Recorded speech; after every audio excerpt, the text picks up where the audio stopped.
Chapter 12. Georgie stood in the shed's doorway, a scowl on his face, watching me run through the rain toward him. He applied a fresh coat of war paint and added more feathers to his hair. I suppose that meant he was still mad at me. Well, he'd soon be even madder. "Were you playing with Lisa again?" he asked, daring me to lie. Instead of answering, I seized his hands. "Oh, Georgie! Georgie!"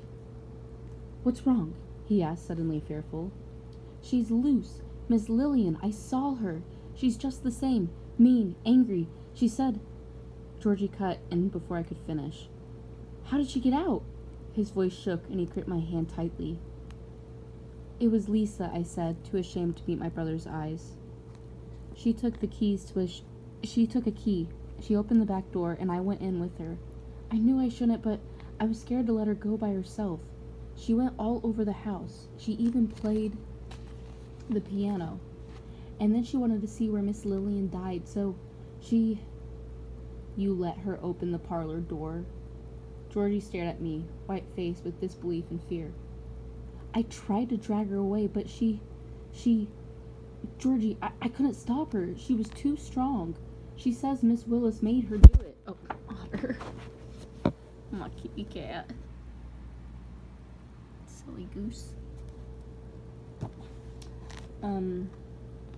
Where? Georgie flung himself at me, terrified. "I told you something horrible would happen. Otter.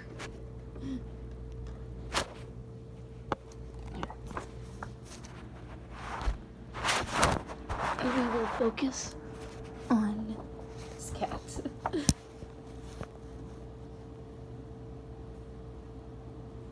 There we go.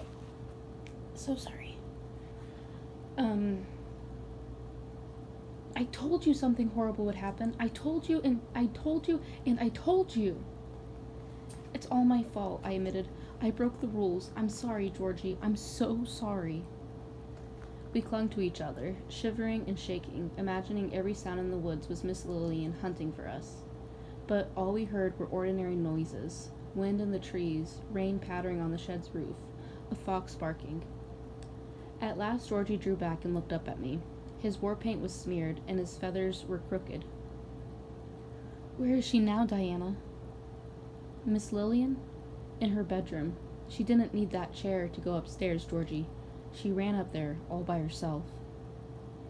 "Does that mean she can chase us?" My brother's eyes roved to the shed's doorway, and the dreary night darkening the field beyond.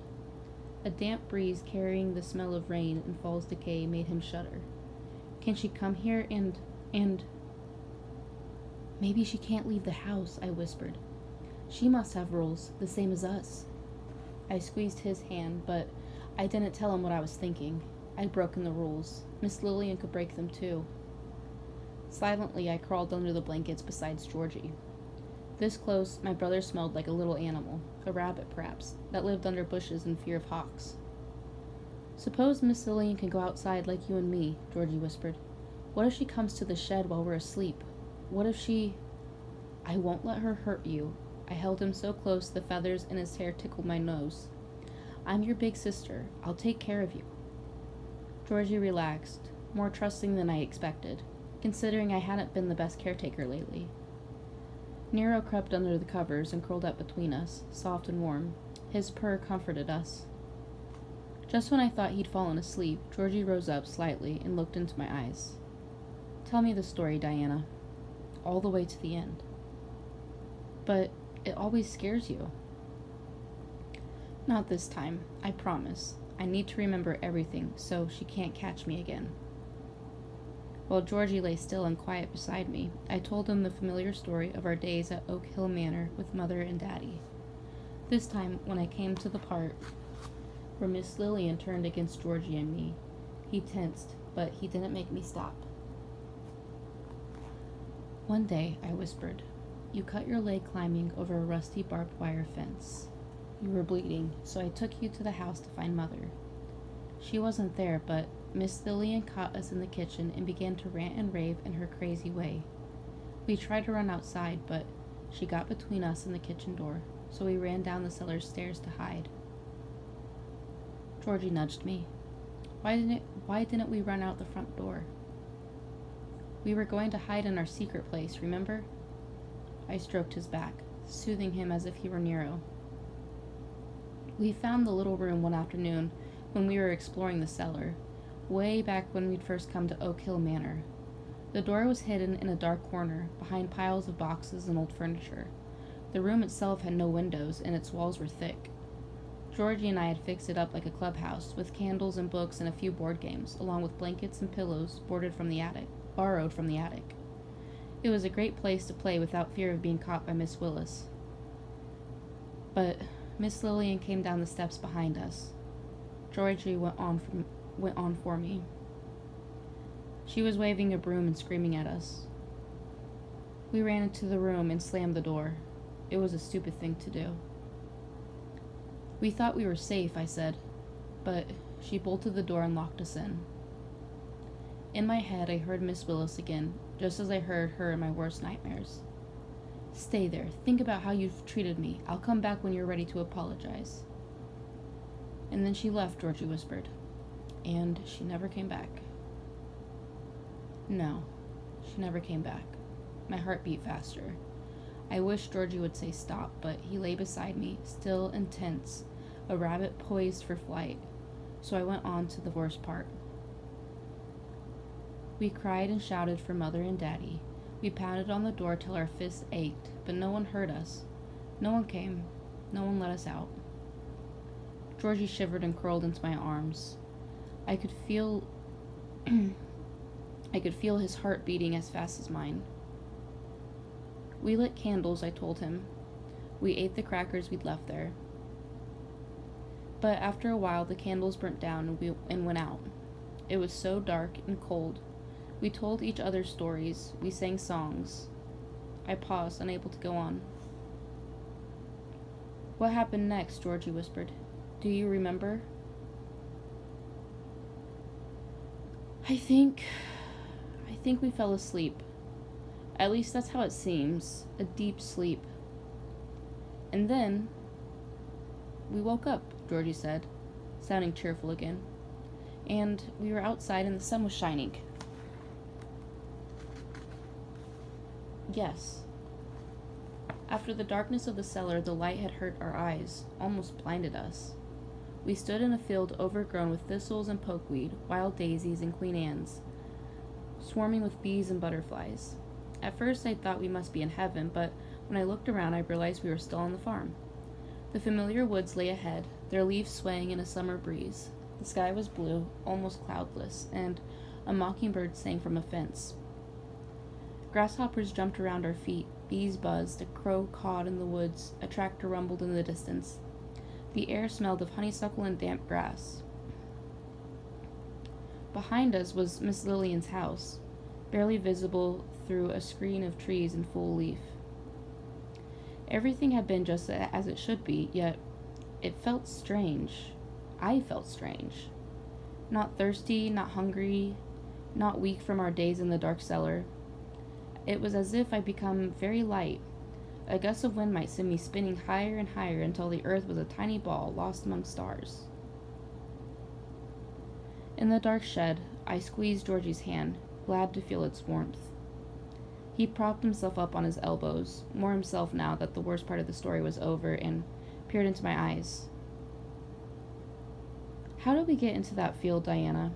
Who opened the door, and who let us out? It was like a dream, I said, at a loss for an explanation. First, we were in the cellar, and then we were in the field with nothing in between. Bing, there we were in the sunshine.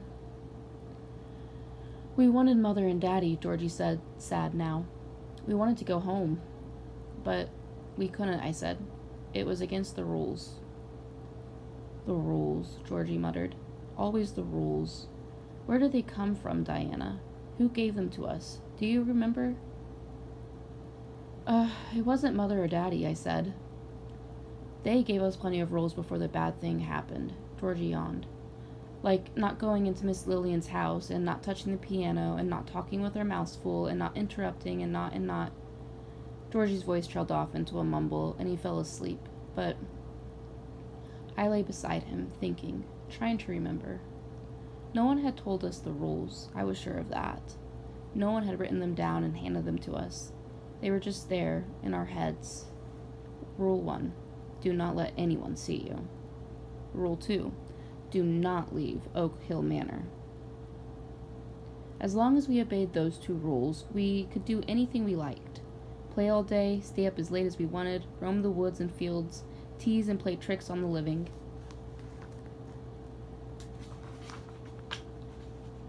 The first night of our new life, Georgie and I had crawled through the open kitchen window of our house and crept to our parents' bedroom. The light was out, but they weren't asleep. If Miss Lillian recovers, Mother was saying, she might be able to tell the police something about Diana and Georgie. Maybe she saw something, heard something, maybe... She broke off and began to cry. What could she tell the police? Daddy asked. She's been in the hospital since the children disappeared. Out of her head, irrational. She couldn't possibly know anything about Georgie and Diana. Georgie and I hid in the shadows, yearning to tell our parents where we were and what had happened. But in those days, the rules held us fast. We dared not speak to Mother and Daddy. Long after the police and their dogs had given up for the search for us, Mother and Daddy kept looking. We followed them through the woods, around the pond, along the creek, to every place we used to go. I think they expected us to pop out from behind a tree, laughing at the prank we'd played on them. At night, we listened to them weep for us, their lost children. We cried too. If only we told Mother and Daddy about our secret room. They would have found the door and opened it. They would have let us out and the bad thing wouldn't have happened. Weeks passed. Summer faded into fall. Miss Lillian came home from the hospital, leaning on a cane, a nurse by her side. In no time, she ran the nurse off. She said she didn't need anyone to look after her. Waste of money, she complained to Mother. Although the police never questioned Miss Lillian, Mother asked her if she remembered anything about the day Georgie and I disappeared. They were sitting on the terrace, Miss Lillian in a lawn chair and Mother on the lion bench, shelling peas into a bowl. Georgie and I hid in the boxwood, close enough to hear every word. I had a stroke, Miss Lillian said, as if that were far more important than Georgie and my disappearance. I don't know anything about that girl and boy. Don't ask me again. But you must have heard something, Mother persisted. A car, perhaps, a stranger's voice, a cry. With some effort, Miss Lillian got to her feet. I know nothing about it, nothing. I almost died myself that day. Or have you forgotten?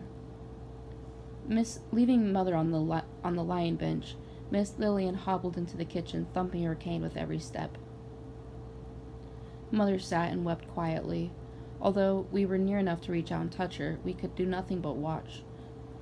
The rules were strict and harsh. After a while, Miss Lillian came to the door. She stood there a moment, glowering at Mother. I can't afford to keep you and your husband here any longer, she said. I want you out of the tenant house in 48 hours. Mother stared at the old woman in disbelief. Miss Lillian, who will take care of you? I don't need anyone, especially you wasting my time and money moping around crying, thinking of no one but yourself. We followed Mother back to the tenant house. Daddy was drinking a cup of coffee in the kitchen. Miss Lillian has dismissed us, she told him. We have 2 days to pack up and leave the farm. Daddy sighed and set his cup down.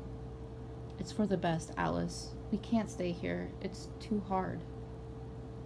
Mother sat down at the table with him. But what if they come home and we're not here? Daddy shook his head, his face sorrowful. Don't talk that way, he murmured. They won't return. You know it and I know it. They're gone. Mother shook her head. They're here on the farm. I feel them near me, so close, so... Her voice broke and she began to cry. How can I leave them?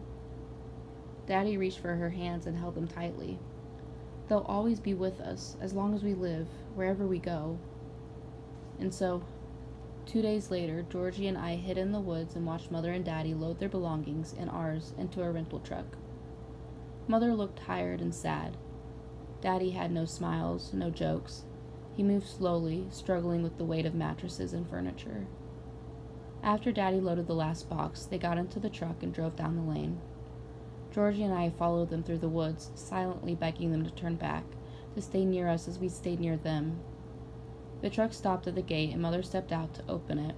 An autumn breeze stirred her hair and sent a scurry of leaves racing toward her. She looked back at the farm. Softly, she called our names, as if she hoped we might finally hear and come running. Georgie made a move toward her, but I seized his shirt and held him back. "No," I whispered. "We can't go to her. You know that."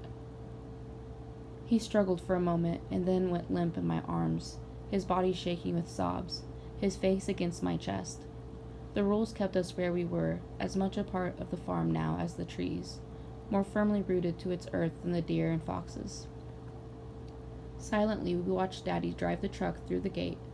Mother closed it behind him. She lingered, her eyes searching the woods, whispering our names again. Daddy called to her softly, and she climbed into the passenger seat.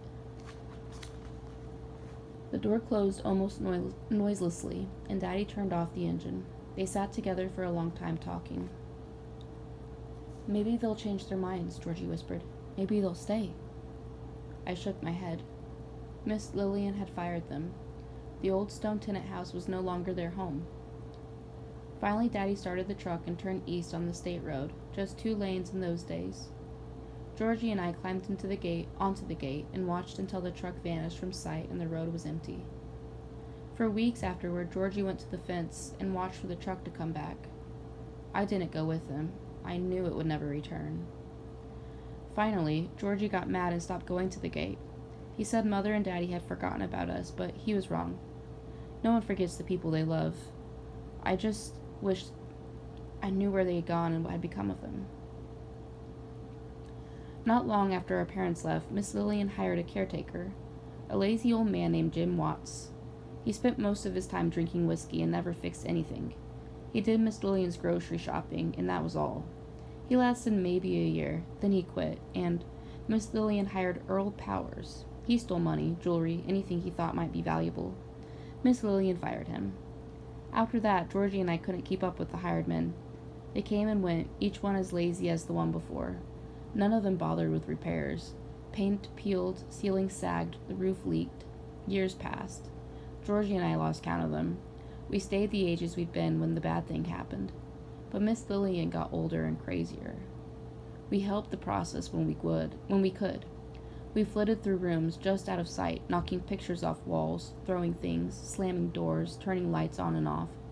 We played the Steinway in the middle of the night, filling the darkness with half-remembered music, alarming the cats and terrifying the hired men. "Poltergeist," said one. "Ghosts," said another. "I know who you are," Miss Lillian would yell and brandish her cane. "Leave me alone. You'll be sorry for this."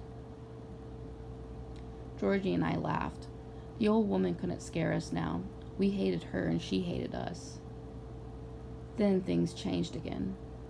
One winter day we ran through the house as usual, chasing each other up and down the steps, laughing and shouting, daring Miss Lillian to come after us with her broom. For once, she didn't respond to our taunts. No shouts, no curses, no threats, no tottering footsteps. Georgie and I dashed from hiding places to hiding place, searching for the old woman. Cats meowed and darted out of our way. A starling trapped in the house flew up the stairs to the 2nd floor. We heard its wings fluttering as it brushed past us. The door to the front parlor was closed. Behind it, I sensed an odd silence, an emptiness beyond emptiness. Georgie looked at me, suddenly fearful. I slowly opened the door and peered into the darkness. Miss Lillian sat in her chair by the window, its velvet drapes drawn against the daylight. Still, she sat so still.